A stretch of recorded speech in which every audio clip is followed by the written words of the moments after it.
এয়া গাইজ আজি ২৬ জানুৱাৰী উপলক্ষে আমি গাঁৱৰ সকলো ৰাইজে মিলি এসাঁজ পিকনিক খাবলৈ ওলাইছোঁ।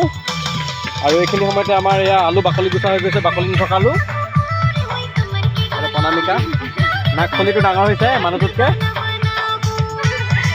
এইখিনি আছে, এইটো আমাৰ গেছাই আলু।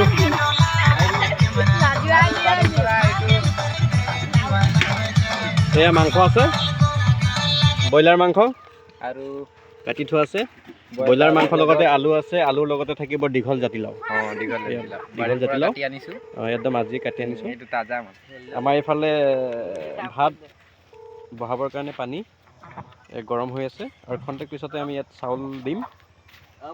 আৰু এইফালে আমাৰ চাউণ্ড ছিষ্টেম আছে।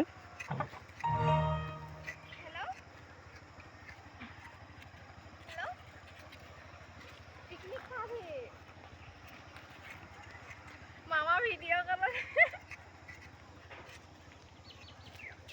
घर जाती